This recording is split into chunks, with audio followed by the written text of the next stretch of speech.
हम लोग श्रीमद् भागवतम के स्कंद 3 के अथवा 10वें अध्याय के पुनरावलोकन को देख रहे हैं। तो इसको शुरू करते हैं।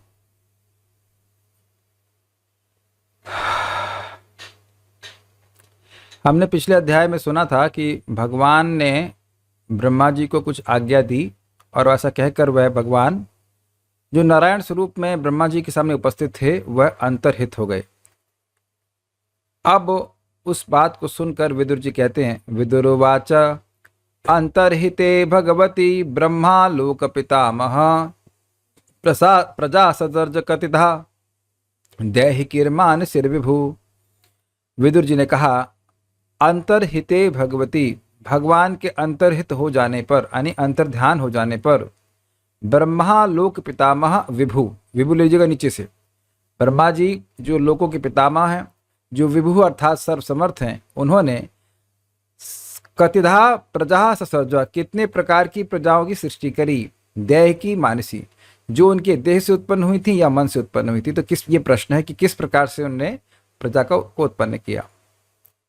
फिर कहते हैं, ये च मे भगवन् पृष्टास्त्वयि अर्था बहुवित्तमा तान वदस्स अनुपूर्वेणा छिंदिनः सर्व संशयान। तो कह रहे हैं ये मतलब जो कुछ मैं यानी मेरे द्वारा भगवान पृष्ठन, हे भगवान, हे मैत्रेय मुनि, आपके द्वारा आपसे पूछा गया है, जो कुछ भी मुझसे पूछा गया है, तो ये अर्था बहुवित्तमा, जिस प्रयोजन से पूछा गया है, हे बहुत कुछ जानने वाले मैत्रेय मुनि, तान उन सबको वदस्व कहिए, अनुपूर्वेना क्रम के बाद, क्रम अनुसार एक के बाद एक हमसे कहते जाइए। और क्यों कहते जाइए? तो कहते हैं छिंदी नह सर्व संशयान, हमारे सारे संशयों को छेदित कर दीजिए, नष्ट कर दीजिए। फिर अब सूत गोस्वामी कहते हैं, सूत उवाचा एवं संचोदितस्तेना शत्रा कौशारविर मुनिः प्रीतः प्रत्याहतान प्रश्नान हृदय स्थान अथ भार्गव। सूत गोस्वामी कहते हैं, एवं संचोदितस्तेना, इस प्रकार से, तेना शत्रा, उन क्षत्रिय विदुर जी के द्वारा प्रेरित होकर कौशारवी मुनि, कौशार मुनि के बेटे मैत्रेय मुनि प्रीतः प्रत्याहतान प्रश्नान, बड़ी प्रीति से उनकी तरफ उनको बोले और उनके सारे प्रश्नों का उत्तर देते हुए, हृदय स्थान अथ भार्गव, हे भार्गव अर्थात हे शौनक ऋषि, ये सारे प्रश्नों के उत्तर मैत्रेय मुनि के हृदय में ही स्थित थे, उनको किताब या पोथी नहीं खोलनी पड़ी, ये कहते हैं। मैत्रेय उवाच विरिंचोपि तथा चक्रे दिव्यं वर्षशतं तपः आत्मन्य आत्मानमावेश्य यथाह भगवान अजः। मैत्रेय मुनि ने कहा, विरिंचोपि तथा चक्रे, विरिंची अर्थात ब्रह्मा जी ने भी उसी प्रकार किया मतलब ब्रह्मा भगवान ने उनको आज्ञा दी थी कि पुनः भूयः त्वं तप आतिष्ठ, तुम फिर से तपस्या में बैठो और तुमको मैंने जो सारा ज्ञान कहा है वो अपने तुम्हारे हृदय में प्रकाशित हो जाएगा। तो कहते हैं विरिंचोपि तथा चक्रे, फिर से ब्रह्मा जी ने तपस्या करी। कितने समय तक करी? दिव्य वर्ष शतम तपः, 100 दिव्य वर्षों तक उन्हें तपस्या करी, जैसा भगवान ने कहा था। किस प्रकार से करी? आत्मनि यानी आत्मा में, स्वयं में, आत्मानम आत्मा को अर्थात परमात्मा को, आवेश अर्थात स्थिर करके, यानी कि अपने मन में भगवान को केंद्रित करके तपस्या करी। यथाह भगवान अजा, जैसा उनको अजन्मा भगवान ने कहा था कि इस प्रकार तपस्या करो, वैसे ही तपस्या करी। तो अब उस तपस्या का फल क्या हुआ? तद विलोक्याब्ज संभूतो वायुना यदधिष्ठितः पद्मम अंभश्च तत्काल कृतवीर्येण कंपितम। तब उन्होंने देखा कि आब्ज संभूतो, जो जल से उत्पन्न हुआ था, यानी वो कमल जिस पर बैठे हुए, जैसे आप देख सकते हैं यहाँ पे कमल बैठे हुए हैं, वो यद अधिष्ठिता, जिस पर वो बैठे हुए थे, वायुना, वह वायु के द्वारा, पद्म मतलब वह कमल जिस पर बैठे थे,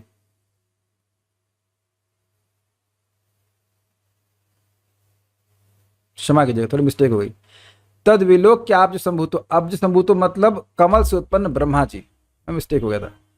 तद विलोक्य अब्ज संभूतो, अब्ज संभूतो मतलब वह ब्रह्मा जी जो कमल से उत्पन्न हुए थे, वे उन्होंने तद पद्मम यद अधिष्ठितः विलोक्य, जिस जिस कमल पे वो बैठे थे उसको देखा। किस प्रकार से देखा कि वायु के द्वारा और अंभ मतलब जल के द्वारा, तत्काल कृति वीर्येण कंपितम, मानो प्रलयकालीन जल वैसा हो गया था और वायु भी वैसी हो गई थी, उसके द्वारा वह कमल कंपित हो रहा था। ये अर्थ है, ये देखा उन्होंने। तो फिर उन्होंने क्या किया, तो कहते हैं तपसा ही एधमानेना, एक मिनट रुकिएगा, ये कुछ कॉल आ रहा है, उठा लीजिए। तपसा ही एधमानेना विद्या चात्म संस्थया विवृद्ध विज्ञान बलो न्यपाद वायुम सहाम्बसा। तो जब इन्होंने इस प्रकार से देखा कि उनका जो कमल है वो कपकपा रहा था, तो वह कपकपाए नहीं, अपितु तपस्या ही एध मानेना, तपस्या के बल के द्वारा, विद्या च आत्मसंस्थया, आत्मसंस्थया मतलब आत्मज्ञान के द्वारा, विद्या के द्वारा, विवृद्ध विज्ञान बल, उनका विज्ञान बल बहुत जो बढ़ गया था, उसके द्वारा निपद वायु सहाम्बसा, जो बढ़ी हुई वायु थी और बढ़ा हुआ जल था उसको वह पी गए, समाप्त कर गए।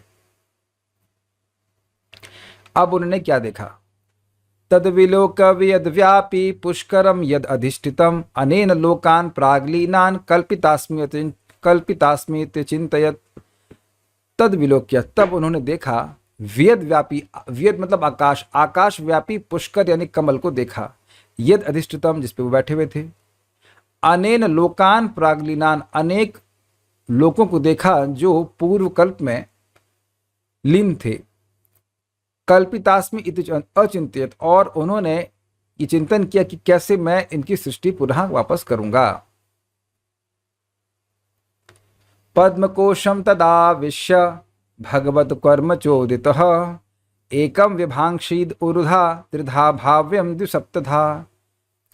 उस पद्मकोश में तदाविश्य, उसमें प्रवेश करके, भगवत कर्म चोदितः भगवान के द्वारा वह उस सृष्टि कर्म में प्रेरित हुए थे। इस प्रकार से ब्रह्मा जी थे। एकम व्यभांक्षीद, उस एक कमल को उन्होंने बांट दिया, व्यभांक्षित मतलब विभाजित कर दिया, जो कि उर्धा यानी कि बहुत तरह से विभाजित होने के लिए समर्थ था, उसको किया त्रिधा यानी कि निम्नलोक, मध्यलोक और ऊपर के लोक, उस पर डिवाइड किया, फिर द्विसप्तधा और उनको 14 लोकों में डिवाइड कर दिया। भाव्यम मतलब जो, क्या शब्द है भाव्यम का अर्थ बताइए? हाँ, जो बहुत भागों में विभक्ति होने के योग्य था उसको इस प्रकार से विभाजित कर दिया। समझ रहे हैं सब लोग इस बात को? अब प्रश्न है कि इस प्रकार से क्यों विभाजित किए, तो कहते हैं भाई यही रीति है, शास्त्र की परिपाटी है कि जितने भी ब्रह्मांड हैं, क्षमा कीजिएगा, ब्रह्मांड में जितने लोक हैं उनका विभाजन इसी प्रकार से होता है। इस पे कहते हैं एतावान जीवलोकस्य संस्था भेदः समाहृतः धर्मस्य हि अनिमित्तस्य विपाकः परमेष्टसौ। एतावान जीवलोकस्य, इसी प्रकार से जीवलोकों का, जीव समूह का जितना भी है, संस्था भेद समाहृता, उनके भोग स्थानों का विभाजन शास्त्र में कहा गया है। इसी प्रकार से विभाजन होना चाहिए। ब्रह्मलोक में ये निवासी रहेंगे, जनलोक में ये रहेंगे, इसी प्रकार से शास्त्र में उक्त है, इसलिए ब्रह्मा जी ने ऐसा किया। तो प्रश्न है कि वह ऐसा कर कैसे पाई, तो कार्य बड़ा मुश्किल है। तो कह रहे धर्म से ही अनिमित्तस्य, क्योंकि वह अनिमित्त धर्म अर्थात अहेतुक धर्म में, भक्ति में विपाका अर्थात परिपक्व हो गए थे। कौन? परमेष्टि असौ, असौ परमेष्टि मतलब ये ब्रह्मा जी जिनके बारे में बात हो रही उनकी बात कर रहे हैं। क्योंकि ये अपनी भक्ति में परिपक्व हो गए थे, इस कारण से उनको ऐसा सामर्थ्य प्राप्त हो गया था जिसके द्वारा वे ऐसा कर सके कि जो जो जीव समूह एक विशेष प्रकार में ग्रह में रहने के योग्य है, उसमें वह उनको सेट कर दिए। ये बात है। मुझे लगता है समझ में आ रहा होगा, क्योंकि हम लोग पहले चर्चा कर चुके हैं डिटेल में, हम तो खाली आज रिवाइज कर रहे हैं। अच्छा, उस पर विदुर जी कहते हैं अभी तक सृष्टि के क्रम में कई बार काल की बात आई, इतने काल तक तपस्या की, इतने काल में ये हुआ, इतने काल में वह हुआ। तो विदुर जी के मन में कौतूहल हो गया फिर से काल के बारे में डिटेल में जानने के लिए। तो विदुर जी कहते हैं विदुरवाच यथात बहुरूपस्य हरेर अद्भुत कर्मणः कालाख्यम लक्षणम ब्रह्मन् यथा वर्णयनः प्रभु। यथात बहुरूपस्य हरेर अद्भुत कर्मणा, जैसा आपने बहुरूपी हरि के अद्भुत कर्मों को कहा है। उसी प्रकार कालाख्यम लक्षणम ब्रह्म, उसी प्रकार उनके काल अवतार को या काल रूपी जो उनका शक्ति है उसके लक्षणों को हे ब्रह्मण आप मुझसे यथावत वर्णन कीजिए। हे प्रभु, समझा गया? जैसे आपने भगवान हरि की लीला का वर्णन किया है ऐसे ही भगवान की काल रूप का वर्णन के लक्षणों का वर्णन करिए। अब ये प्रश्न हुआ तो उस पर मैत्रेय मुनि कहते हैं, मैत्रेय उवाच गुण व्यतिकराकारो निर्विशेषो प्रतिष्ठितः पुरुषस्तद उपादानम आत्मानम लीलया सृजत। बड़ा सुंदर श्लोक था, ये बहुत सुंदर श्लोक था। मैत्रेय वाचानी, मैत्रेय मुनि ने कहा गुण व्यतिकर आकार, काल का आकार क्या है कि यह अपने प्रभाव के द्वारा समझ में आता है, अर्थात गुणों में यह शोभ उत्पन्न करता है, अन्यथा यह तो निर्विशेष है अर्थात स्वरूप इसका नहीं है। और क्योंकि ये वास्तविक रूप से निर्विशेष है इसलिए अप्रतिष्ठित अर्थात अपरिमित है, अर्थात ये असीमित है। इसका उपयोग क्या है? तो कह रहे हैं पुरुषस्तद उपादानम, भगवान पुरुष इसका उपादान अर्थात निमित्त कारण के रूप में स्वीकार करके आत्मानम स्वयं को अर्थात इस जगत को लीला के द्वारा सृजन करते हैं, लीला से सृजन करते हैं, यह कहते हैं। तो ये काल का परिचय हुआ। फिर कहते हैं विश्वं वै ब्रह्म तन्मात्रम संस्थितं विष्णु मायया ईश्वरेणा परिच्छिन्नम कालेना व्यक्त मूर्तिना। कह रहे विश्वं वै ब्रह्म तन्मात्रम, यह विश्व निश्चित ही ब्रह्म तन्मात्रम था, ब्रह्म अर्थात भगवान विष्णु में लीन था। संस्थितम विष्णु माया, और विष्णु माया के द्वारा यह पालित होता है।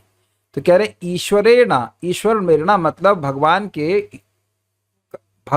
के नियामक, भगवान के प्रभाव रूपी काल के द्वारा परिच्छिन्न यानी पृथक रूप से, इसका नाम है काल, काल के द्वारा प्रकट होता है, भगवान से अलग प्रकट होता है। और ये काल कैसा है? अव्यक्त मूर्ति है। समझ पा रहे मैं क्या कह रहा हूं? ये विश्व भगवान में लीन था, भगवान गर्भोदक्षा विष्णु की बात करें तो, और ये विश्व भगवान विष्णु की माया के द्वारा सम्यक रूप से स्थित रहता है, पर पालित होता है।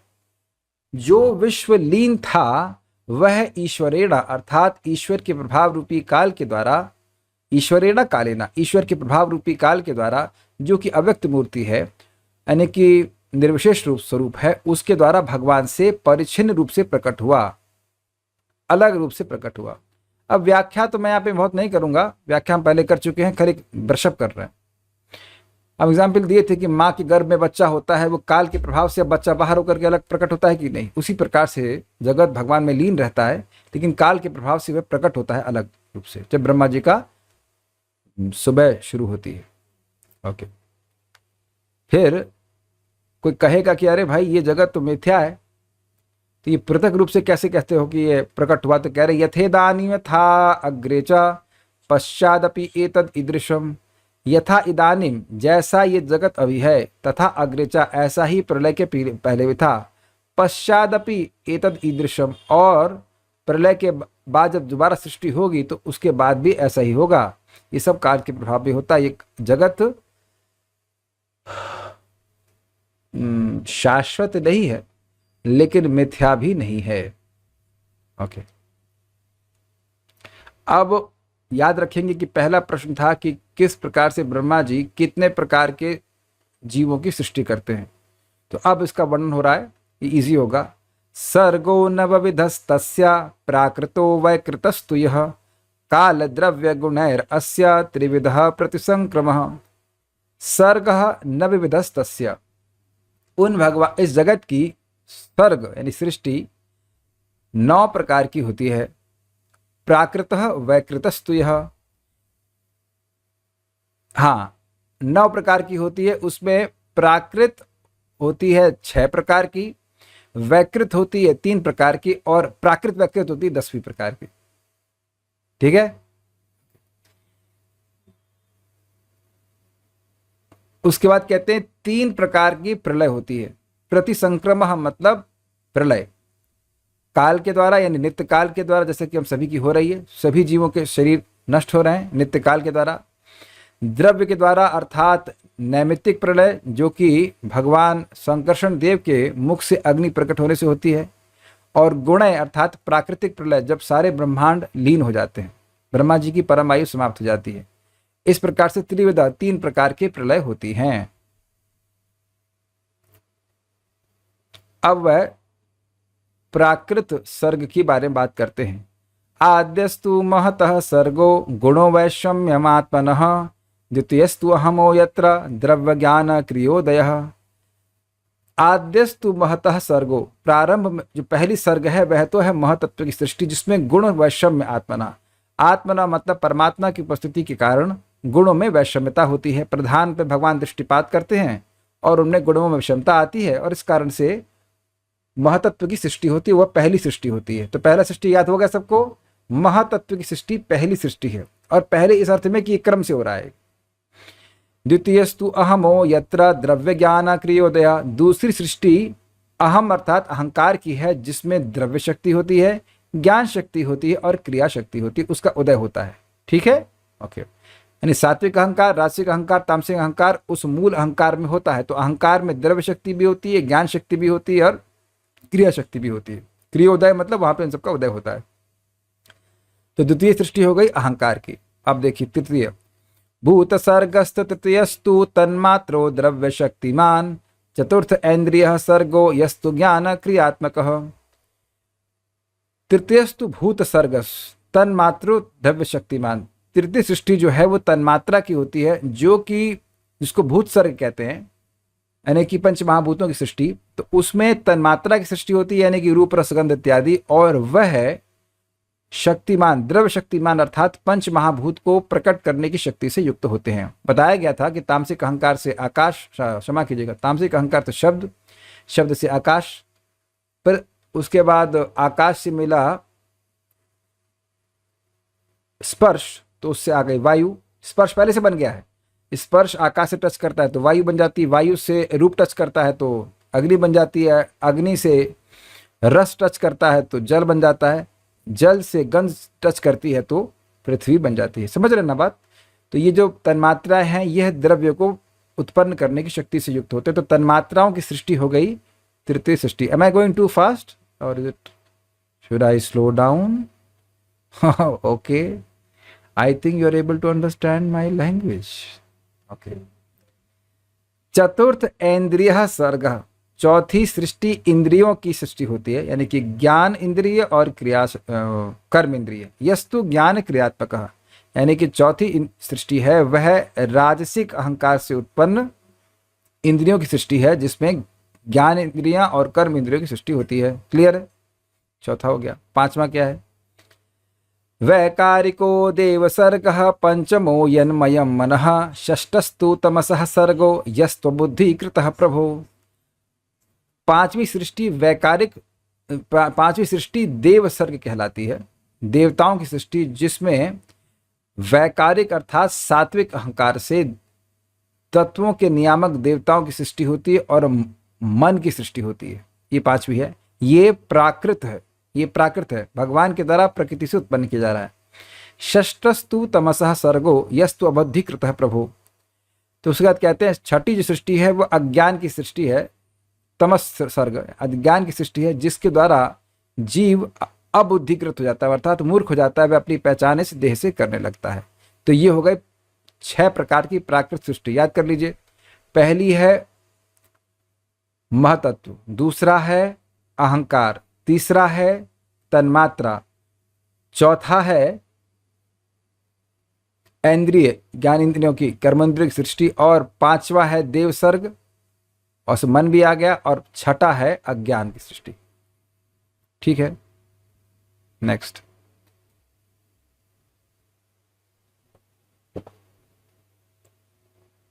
षडिमे प्राकृतः सर्गा वैकृतानपि मे शृणु, रजो भाजो भगवतो लीलेयं हरिमेधसः। षड इमे प्राकृतः सर्ग, ये 6 प्राकृत सर्ग कहलाते हैं। वैकृतान अपि मे शृणु, अब वैकृत सृष्टि के बारे में भी तुम मुझसे सुनो। रजो भाजो भगवतो, रजोगुण के अवतार, भगवान के रजोगुण के अवतार की लीला है। इयम लीला है मतलब वैकृत सृष्टि। और वो कैसे हैं? हरि मेधसा, अपनी मेधा में, अपनी बुद्धि में हरि को समाये हुए हैं।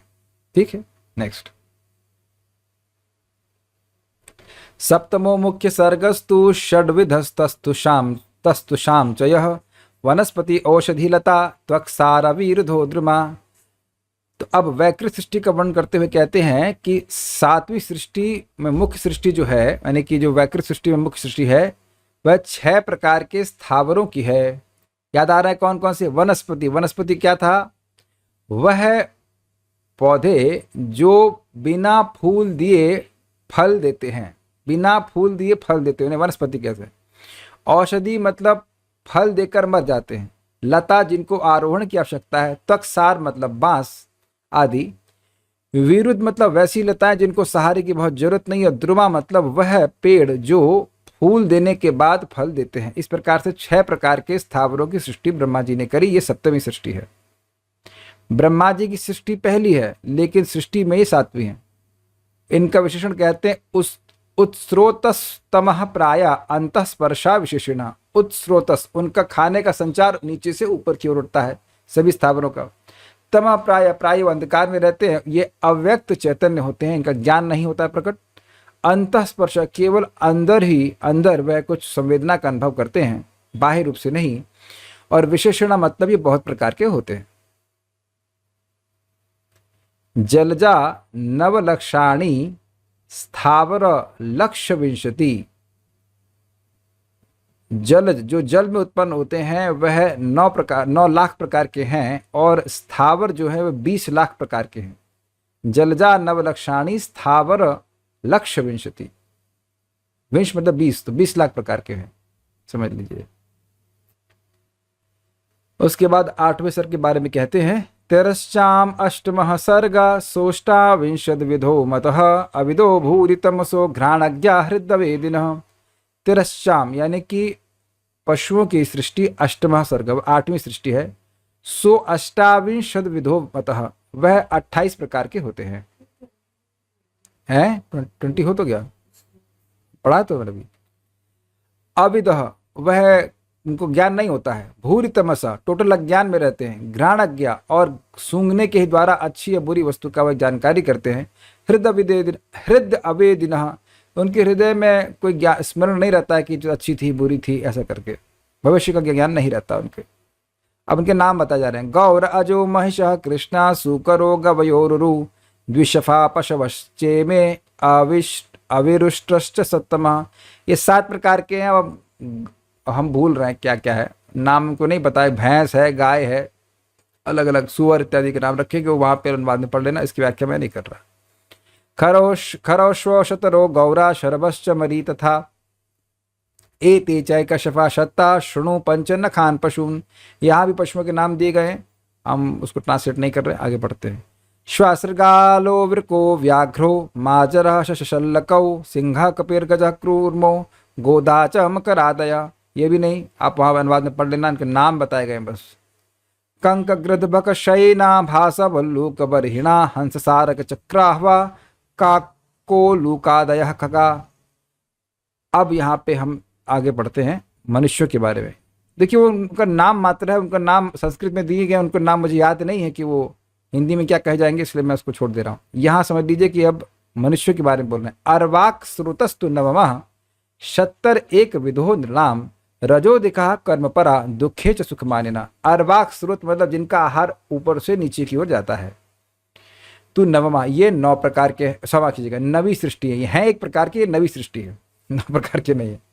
शत मतलब हे विदुर जी, 1 विधो नृणाम, ये मनुष्य जो है वो 1 प्रकार के होते हैं, मतलब जिनका भोजन ऊपर से नीचे जाता है। मतलब कहने का अर्थ है कि हम लोग हैं तो अलग अलग डिजाइन के, इन एक डिजाइन में कॉमन है कि भोजन ऊपर से खाते हैं और नीचे से जाता है, नीचे जाता है। ये समझा गया? सब पेड़ विभिन्न प्रकार के हैं, लेकिन एक कॉमन पॉइंट है कि नीचे से लेते हैं और ऊपर की ओर उठता है। और यहाँ पे जो भोजन है ऊपर से खाते हैं, नीचे जाता है, ये बात बोल रहे हैं। 1 प्रकार के। अच्छा, और क्या गुण है? कह रहे रजो अधिका, इनमें रजोगुण बहुत अधिक होता है, बहुत कामुक होते हैं। कर्मपरा मतलब बहुत कर्मपरायण होते हैं। दुखे च सुख मानना, और दुख में ही सुख को मानते हैं। तो 9 तक पहुंच गए। अब आगे देखते हैं। वैकृतास्त्रय एवैते देवसर्गश्च सत्तमा वैकारिकस्तु यह प्रोक्ता कौमारस्तु भयात्मकः। उसके बाद कहते हैं वैकृतास्त्रय एवैते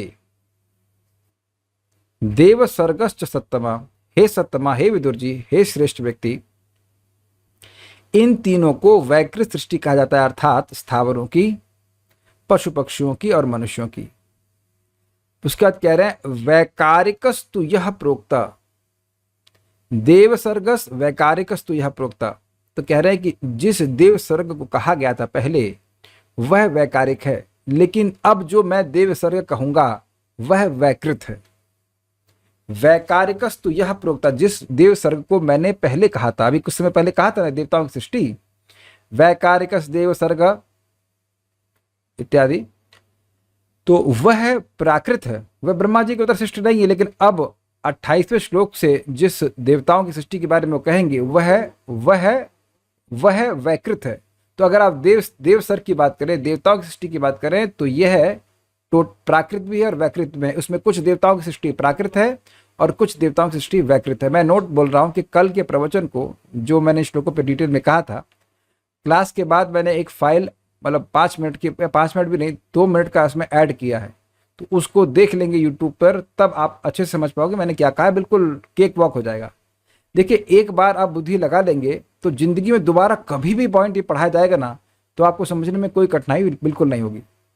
और यहाँ छोड़ देंगे तो फिर वो दोबारा कभी समझ में नहीं आएगा। एक भक्त हमको बोल रहे थे, अभी मैसेज किए कि प्रभु जी महतत्व क्या है, आपने काफ़ी समझाया, हमको समझ में नहीं आया, संक्षेप में बताइए। तो हमने कहा जब डिटेल में समझ में नहीं आया तो संक्षेप में क्या समझ में आएगा।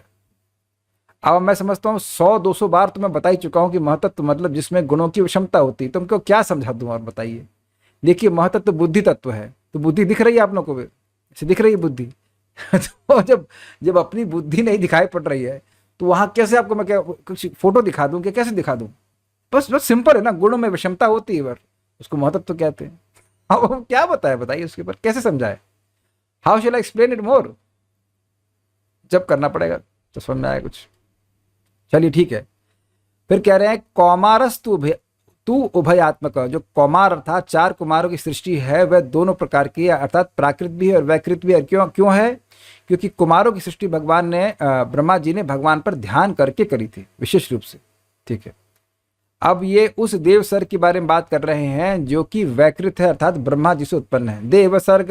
देव सर्गस चाष्टविधौ विबुधा पितरो सुरा गंधर्वाप्सरसः सिद्धा यक्ष रक्षांसि चारणाः भूत प्रेत पिशाचाश्च विद्याध्रा किन्नरादयः दशैते विदुराख्याता सर्गास्ते विश्वसिकृताः। देव सर्गश्चा अष्टविदो, देव सर्ग यानी कि वैकृत देवताओं की सृष्टि ये 8 प्रकार की है। विबुधा मतलब देवता, पितर मतलब पितर, असुर मतलब असुर, गंधर्व अप्सरा समझ गए, सिद्ध मतलब सिद्ध लोक के निवासी, यक्ष रक्ष मतलब यक्ष और राक्षस लोग, चारण मतलब चारण, भूत प्रेत पिशाच बिल्कुल स्पष्ट है, विद्याधर मतलब विद्याधर, किन्नर आदि मतलब ये सारे। उसके बाद कहते हैं दश एते विदुराख्याता, इस प्रकार से 10 प्रकार के सर्ग को कहा जाता है। सर्गास ते विश्व स्वीकृता, ये विश्व की सृष्टि करने वाले ब्रह्मा जी और भगवान दोनों के द्वारा इस प्रकार से 10 प्रकार की सृष्टि होती है। अब कहते हैं कि मैं मनवंतर के बारे में बताऊंगा। अतः परम प्रवक्ष्यामि वंशान मनवंतराणि च एवं रजः प्लुतः सृष्टा कल्पादिषु आत्मभूहरि सृजति अमोघ संकल्प आत्मैवात्मानमात्मना। अतः परम प्रवक्ष्यामि, अब इसके बाद मैं अच्छे से कहूंगा। क्या कहेंगे? वंशान मनवंतराणि च, मनवंतर के बारे में बोलूंगा और मनु के वंशज के बारे में बोलूंगा। एवं रजः प्लुतः सृष्टा, इस प्रकार से रजगुण से युक्त ब्रह्मा जी, सृष्टा मतलब ब्रह्मा जी, कल्पादिषु विभिन्न प्रकार के कल्पों में, आत्मभूहरि यानी जो भगवान हरि के अवतार हैं उनकी वह सृष्टि करते हैं, सृष्टि करते हैं। कैसे कर लेते हैं? तो कहते हैं अमोघ संकल्प, क्योंकि उनका संकल्प सृष्टि करने का अमोघ है। तो क्या करते हैं? आत्मैव यानी स्वयं से ही, आत्मानम अर्थात जगत को, आत्मना अर्थात अपनी शक्ति के द्वारा वह सृष्टि करते हैं। अब हम लोग एटॉमिक फिजिक्स पढ़ेंगे कल से, भगवान ने चाहा तो। श्लोक बड़े जबरदस्त हैं। इसके बाद बात यह होगी, सूक्ष्म काल समझ में नहीं आता है, तो सूक्ष्म काल के छोटे छोटे विभागों का वर्णन करके, और काल के ही अंतर्गत सारी सृष्टियां हो रही हैं, इसलिए काल का डिटेल में थोड़ा वर्णन 11वें अध्याय में होगा। तो एक चेतावनी दी जा रही है, जिसको फिजिक्स से डर लगता है 11वें अध्याय की समाप्ति के बाद आए क्योंकि खूब फिजिक्स आएगी। फिजिक्स जिसकी कमजोर है आ जाए, फिर भी आए। भागवत तो सुनने हमको नहीं पता कि कितने लोग उसको धारण कर पाएंगे, लेकिन हम तो सोच रहे थे कल 4 श्लोक ले लेंगे। आज तैयारी कर रहे थे 4 श्लोक, पहला श्लोक में मैं बोल्ड हो गया। उनका अरे भाई ये तो जबरदस्त है, लेकिन पढ़ करके आना होगा, तैयार कर लियो। मजा आ गया लेकिन श्लोक सुन करके, मतलब जबरदस्त टीका है। वैसे काफी इंटरेस्टिंग है और समझ में आएगा कि भागवतम आपको सारी पढ़ा देगा, फिजिक्स, केमिस्ट्री, बायोलॉजी सब। बायोलॉजी भी आएगी, घबराओ मत, बायोलॉजी भी आएगी इसी अध्याय, इसी स्कंद में। बच्चे का माँ के गर्भ में कैसे जन्म होता है वो सब आएगा। बहुत जबरदस्त है। और कुछ लोग कह रहे होंगे कि भाई ये भगवान को भगा क्यों नहीं रहे हो, माता यशोदा भागनी चाहिए कृष्ण के आगे, दामोदर लीला होनी चाहिए।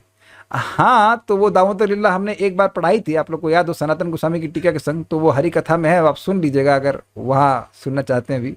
अभी तो हम भगवान के काल रूप के बारे में पढ़ना चाहेंगे। और आज मैं विचार कर रहा था कि भक्त लोग सोचेंगे काहे पढ़ना पड़ रहा है, लेकिन देखिए परीक्षित महाराज शरीर छोड़ने वाले हैं, है ना, तब भी वो सारी बातें सुखदेव गोस्वामी किसी से बात भी नहीं करते थे, तो सुखदेव गोस्वामी परीक्षित महाराज को सारी बातें बता रहे हैं। तो वो हर बात महत्वपूर्ण है। भागवतम का कोई भी, भागवतम में कोई हे अंश नहीं है। तो सब पढ़ेंगे और अब देखना कि आपको रुचि होगी, बहुत अच्छा लगेगा, मतलब बहुत बुद्धि को हिलाने वाला होगा।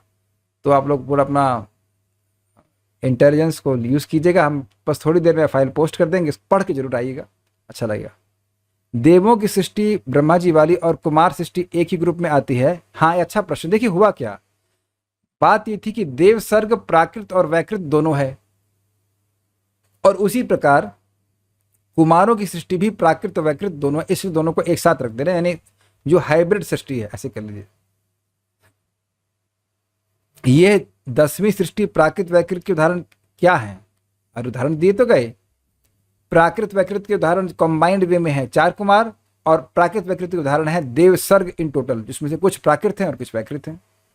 फिजिक्स क्या होता है बेटा, क्या आर्ट साइड से पढ़े हो, फिजिक्स नहीं पता आपको यू आर इन अविद्या फिजिक्स नहीं पढ़ा तो 50% जीवन बर्बाद तो इसलिए हम आपको पढ़ाएंगे, घबराइए मत। फिजिक्स नहीं पता है, अरे ओहो कोई बात नहीं, ठीक है ठीक है ठीक है, कोई बात नहीं, no problem, will teach you metaphysics, so will stop here. क्या कह रहे हैं, ब्रह्मा जी स्वयं भगवान से उत्पन्न हुए हैं, इसलिए ब्रह्मा जी स्वयं प्राकृत सृष्टि हुए ना। Yes, we have told that. Cake walk का अर्थ बता दीजिए, चैट जीपीटी से पूछो, चैट जीपीटी से पूछो, हम नहीं बताएंगे, stop here. Basically cake walk means easy, walking and cake is easy. हाँ, कह रहा है कि classification of plants and animals already explain, botany, zoology, अब फिजिक्स पढ़ाएंगे, ठीक है ठीक है, yes, you will be interested. Okay, Hare Krishna, thank you.